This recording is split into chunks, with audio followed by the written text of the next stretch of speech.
Tēnā koe te whare, tēnā tātou katoa. Members, the House is resumed. Call on members order of the day number 3. Overseas Investment Owning Our Own Rural Land Amendment Bill, first reading. Mr Speaker. The Honourable Phil Goff. Mr Speaker, I move that the Overseas Investment Owning Our Own Rural Land Amendment Bill be now read a first time. I nominate the Commerce Committee to consider the bill. Mr Speaker, as a provincial member, you will know that here in New Zealand we have a deep cultural attachment to owning our own land, both our homes and our farmland. And I guess that comes from nearly 2 centuries of migrants coming to this country to escape from being servants and tenants. People came here to make a better life for their family, and the Kiwi dream was born of owning your own home and working your own farm. Our forebears didn't come to this country to be tenants in their own land. As the ANZ Bank pointed out in an analysis that they did a few years ago, land is also important because that's where New Zealand's competitive advantage lies. What our economy relies on is what we produce on the land, and the bank itself noted that we've got a huge degree of interest in maintaining local ownership.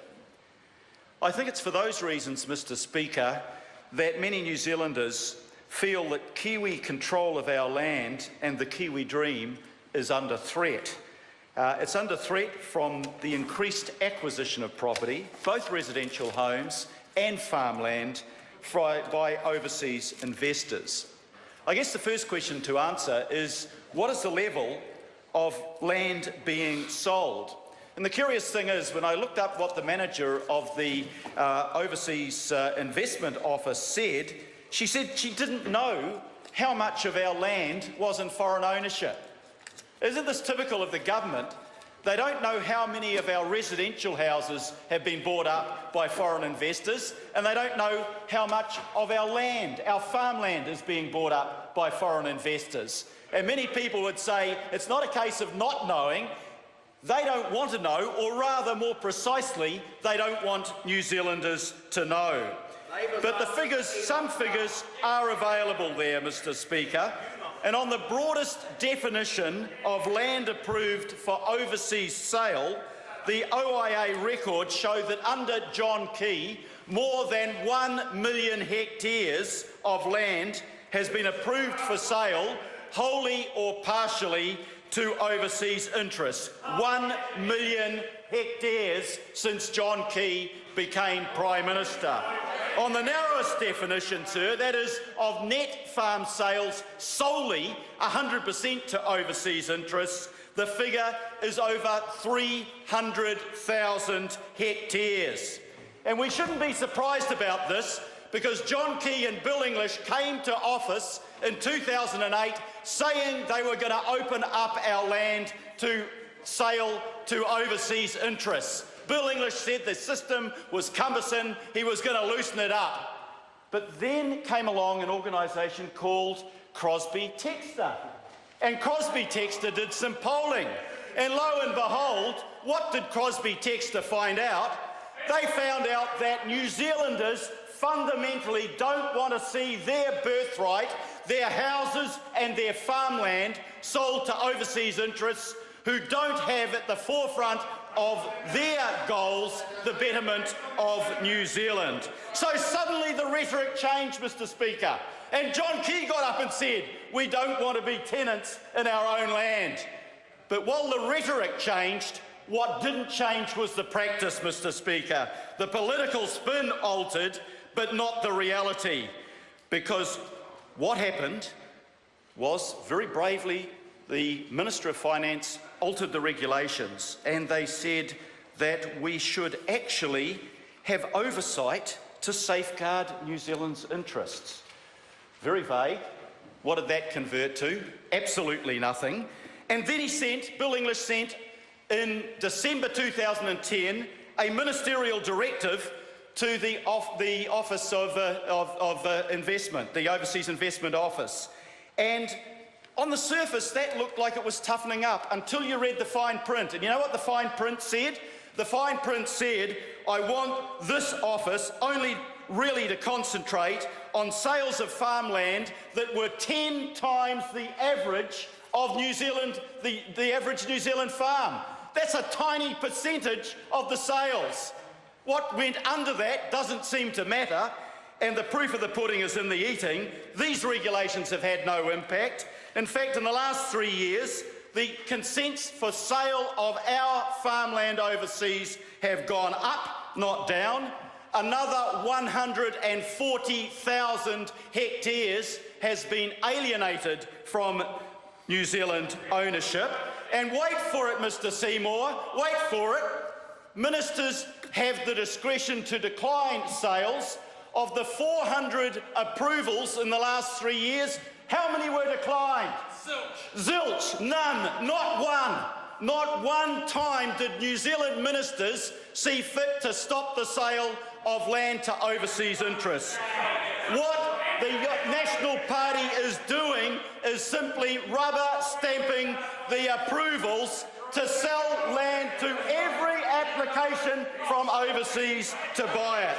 Now, who's buying that land, Mr. Speaker? Well, the biggest buyer are the Americans, followed by the Canadians, the Israelis, the British, the Australians, Switzerland, the Netherlands and Luxembourg.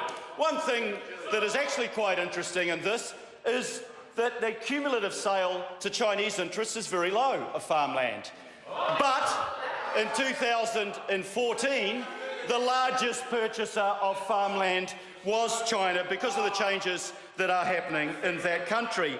But really, Mr. Speaker, it doesn't matter who the land is being sold to. What matters is that ownership of more and more land is slipping out of New Zealand hands. Now, I want to say that the Labor government allowed too much land to be sold. It allowed too much land to be sold. But to its credit, Mr. Speaker, it changed its policy 4 years ago, and this bill is a product of our commitment to that policy.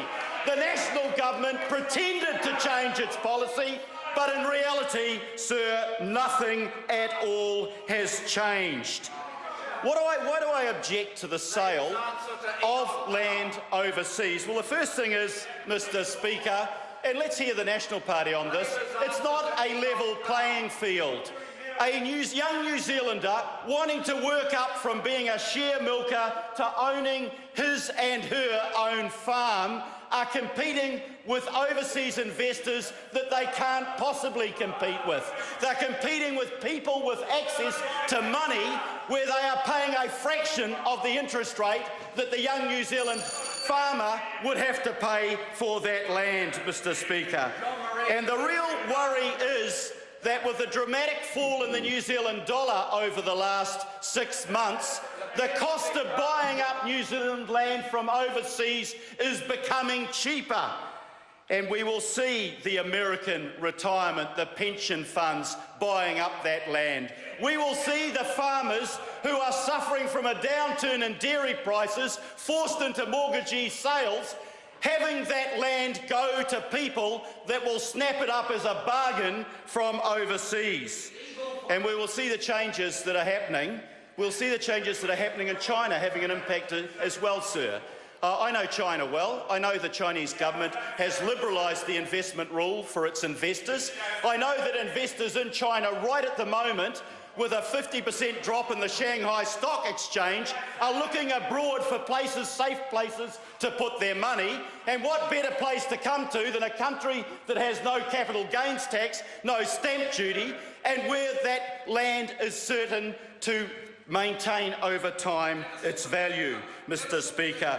Mr. Speaker, I'm in favour of foreign direct investment, but I'm in favour of it in areas where it will benefit New Zealand. What this bill says is that investing in residential property, investing in our farmland is good for those overseas investors, but it provides nothing for us as New Zealanders. In the residential housing area, we've seen house prices in Auckland go up 26% in the year to June 2015. Who thinks that overseas investors, wherever they come from, are doing us a favour in pushing those prices up? And we will see overseas investors pushing out the young couple that want a life farming their own land, stopping them from having that opportunity. And I say to those members, shame on them. Sorry to they should be interrupt the standing member. up for the young farmers His time of this country. has expired. I call